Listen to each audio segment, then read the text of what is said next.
The playoffs are here, and you can predict the action all the way to the finals with FanDuel Predicts. Predict the spread, the total points, and even the game-winning moments that make the playoffs. Sign up and get a $25 bonus with FanDuel Predicts. Offered by FanDuel Prediction Markets, LLC, a registered futures commission merchant. 18-plus bonus is non-withdrawable and expires 7 days after receipt. Trading derivatives involves significant risk and may not be suitable for all investors. Manage your activity with their consumer protection tools. Restrictions apply. See terms at FanDuel.com/predicts/bonus-offer-terms.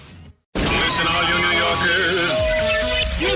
Taxi. Okay, man, we're looking around. This is the 77 WABC minicast. And I'm Jake Novak in for Roger Stone this evening. Great to have the opportunity again. A lot of moving parts in the news today, internationally, domestically, locally, depending on what city you're talking about. So I want to try to get to as many of them as I can. Again, as you know, I still believe, obviously, our war with Iran, which is at the ceasefire position right now, but we, of course, still have literally hundreds of thousands of American servicemen and women in forward areas. We now have 3 aircraft carrier groups in the waters off of Iran. That's rare to have that, extremely rare, with the USS George H.W. Bush aircraft carrier arriving there. So this has to be your top concern. Again, you know, one of the things I talk about a lot is we all know that there are a number of biases in the news media, and you know it's run by humans still, so humans are always going to have biases, and we focus so much on the left-wing bias, which is real, it's destructive, and it's constant. But I actually believe that there are 2 biases that are even more prevalent, and they're just as destructive and just as, in my case, annoying. And one of them is the 2 that are even bigger than the left-wing bias. The number one is the bias in favor of negativity, bad news, stories that will frighten you. I think that's been true since the caveman days, the caveman drawing days. But there's also the geographic bias. If you're in your bubble in New York or D.C., especially New York, and that's the way you're going to look at the rest of the world. And even though in New York City in the 5 boroughs, there are quite a few people who are from those areas, from these 5 boroughs, who are serving in the military, there are not so many of them in Manhattan, and certainly not many people who work in the news media here in Manhattan know someone in the service, ever knew anyone in the service. But in the rest of the country, this is a big deal. Everybody knows someone. And so that's why I consider it, that's not the only reason. Of course, we're in a historic battle against a really, really dangerous enemy, one that's been an enemy of the civilized world for 47 years. So, of course, that would be the big story anyway. But the fact that so many Americans are personally affected by this, they have a family member, they have a friend, they have loved ones, and this is life and death. So, to me, that's why this has to continue to be our top story for so many reasons. Now, we don't know if these peace talks that are scheduled for Pakistan in the next day or so are going to happen. We still don't know for sure. It looks like some Iranian contingent is there. And we also don't even know that if they do meet U.S. envoys, presumably again Steve Witkoff and Jared Kushner and some others with them, and then meeting with the Iranians face to face, we also don't know if it's going to go anywhere. You know, we just heard from Senator Roger Wicker. He is the chairman of the Armed Services Committee, a Republican, obviously. And he just came out and said he doesn't really think that the negotiations are worth it with this regime. And he may have a point, obviously. So, I mean, we've heard some Iranian folks saying that. To hear that from such a high-ranking senator, no matter what his real power is, he's still a high-ranking senator, is interesting, to say the least. So I think that's important. I think we all would like to see the end of it, people being in harm's way, an end of fighting. We're in the ceasefire now, so it's not like we've been seeing bombs going off constantly, although that's not the case in Lebanon, and I'll talk about that in a second. But at the same time, we certainly don't want to see this regime remaining intact and being able to, after however long, to go back to funding terrorism, which is really all they did, and pursuing a nuclear program, which is part of their terrorism. So it's two pieces of the same picture. That's what we want. We want to see that end. And we'll have to see where we go from here on that. Meanwhile, it does feel like we might get closer. I mean, if I had to guess, it feels like we're getting closer to open hostilities again. We learned that Britain and France have told their citizens that if they're in Iran, they should get out. I'm surprised they didn't tell them to do that already, but that alert was sent out.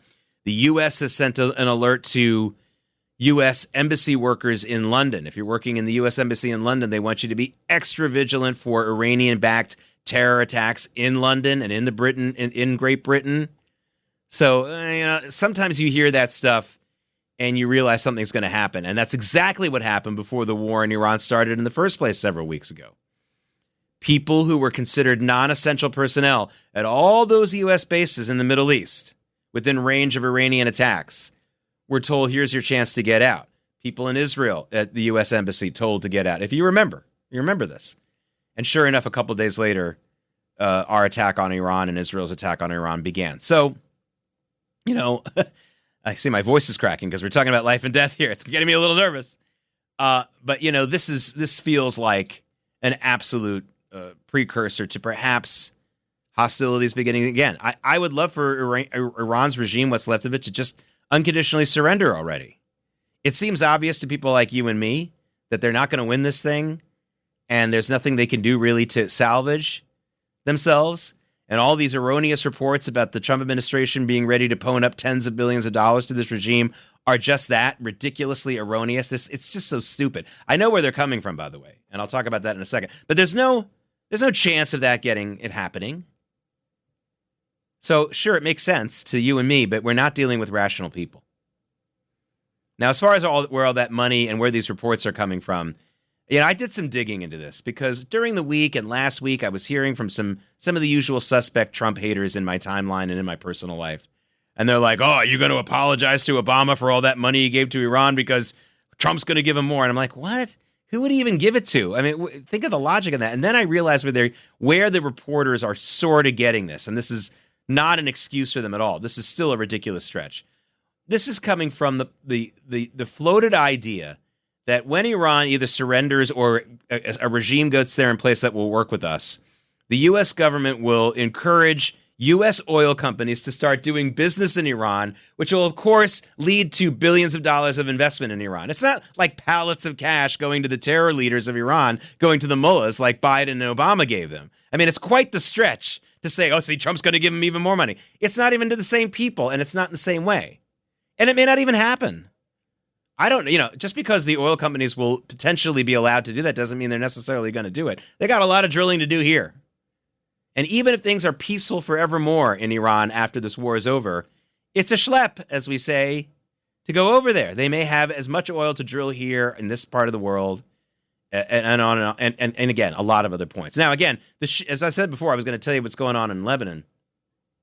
The shooting has already started again in Lebanon. Hezbollah has broken the ceasefire that President Trump announced between Israel and Lebanon, although it's really Israel and Hezbollah. Israel's never had any problem, or at least not any shooting wars with the government of Lebanon. This has always been about Hezbollah, which is Iran.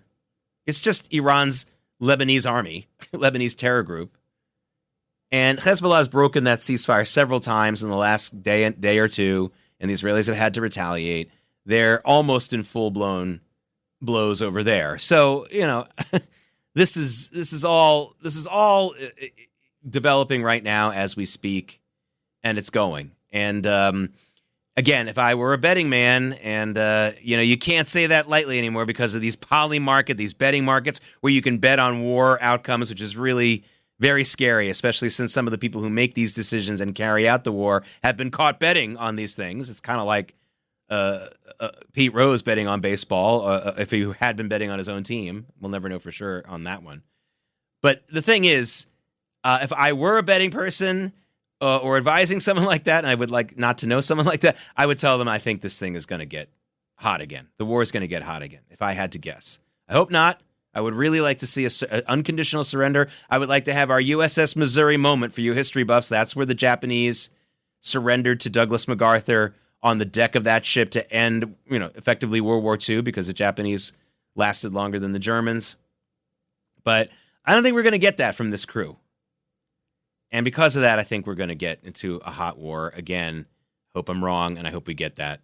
I hope we get that surrender. Ryan Reynolds here from Mint Mobile. I don't know if you knew this, but anyone can get the same premium wireless for $15 a month plan that I've been enjoying. It's not just for celebrities. So do like I did and have one of your assistants switch you to Mint Mobile today.